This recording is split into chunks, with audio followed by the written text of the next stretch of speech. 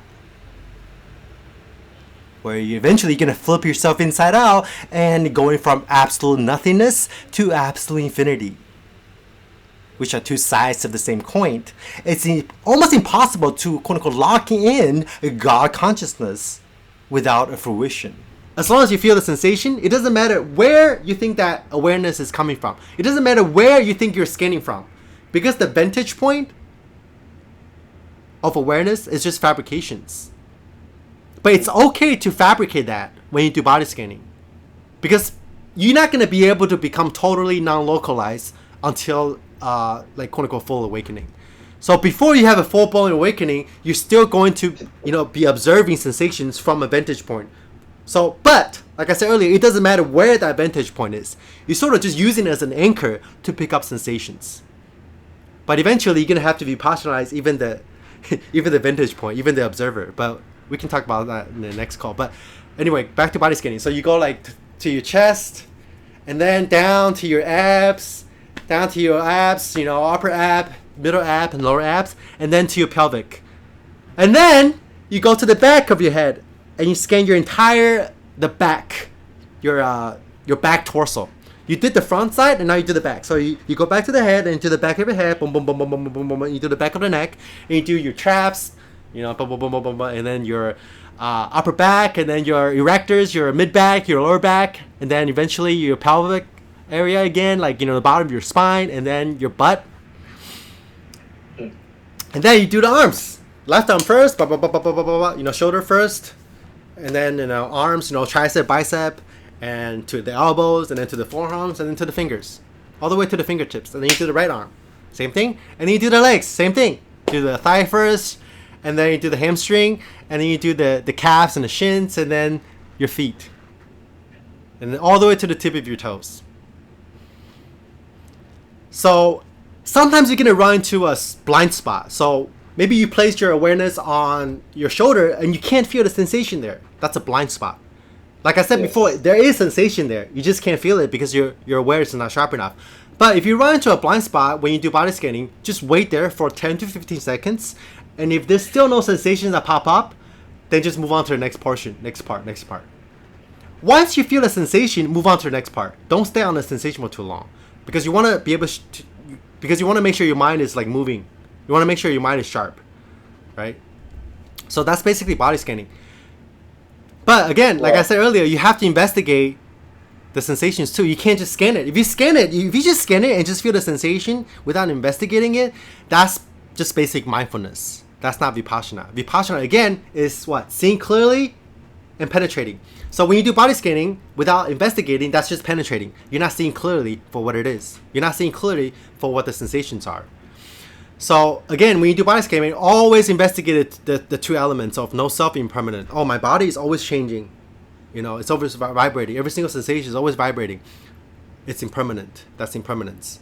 And then no self. Oh, where can I find the self in the body? In the midst of this cloud of sensations, where's the self, right? So that's pretty much a really brief rundown of body scanning. And how do you relate to thoughts while body scanning? Okay, good question. When you do body scanning, sometimes thoughts are gonna arise. Sometimes you're gonna be caught in thoughts. Don't push them away. Don't reject thoughts, but don't indulge in them either. So anytime you feel like you're lost in thoughts, simply go back to the part you were scanning.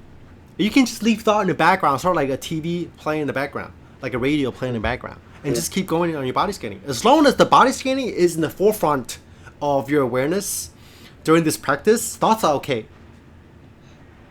Another thing that to keep in mind when you do body scanning or any kind of meditation is to never try to look at the object of meditation. Say if you're scanning the shoulder or the leg, don't try to look at the body part you're scanning, because even with eyes closed, we're conditioned to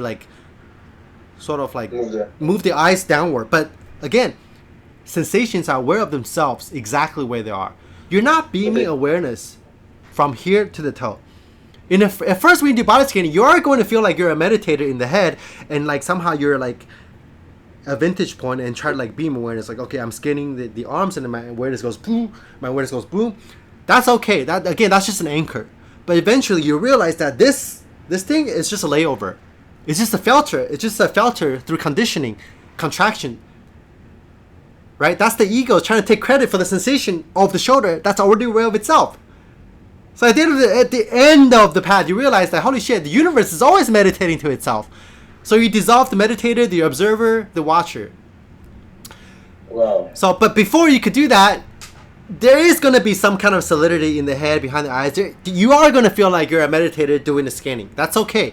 But just try to minimize the contraction by really relaxing the eyeballs and really just kind of, and not look at the sensations. Not look at the sensations. And just try to be really aware of the fact that you're not generating awareness from anywhere. There's no point in which A is aware of B. There's no that's duality, subject object. You're a subject meditating and scanning the object, but that duality is what needs to be dissolved for awakening, for non-duality, right? So by just relaxing your eyeballs and not looking at the sensation, you're loosening up that condition of the subject object duality. Yeah, that's one thing. That's one of the best tips that I give people. People always find that really helpful. And another thing to really keep in mind is to let go of the image of the body. Because the anatomy or the picture of the body, all the body parts that you have in your minds are not there in the direct experience of the body. There's no arms, no legs, no body parts, no head, no toes, as a matter of sensations. So if you can let go of the image of the body that you fabricate, imagine in the mind, and only focus on the raw sensations, you realize that the sensation, the raw sensation of the quote-unquote body is in a completely different dimension than the image of the body. For most people, they never experience the body in and of itself. All they know of the body is the image of the body, which is not really the body at all. So from the subjective, direct experience of the body, when you focus on the hands, sometimes the hands, quote-unquote hands, can blow up to be as big as the room, even. Right? The contour of the fingers in your mind, the image of the fingers can never contain the raw sensation, the vibrations, and the clouds of the quote-unquote body as a matter of a subjective experience. See?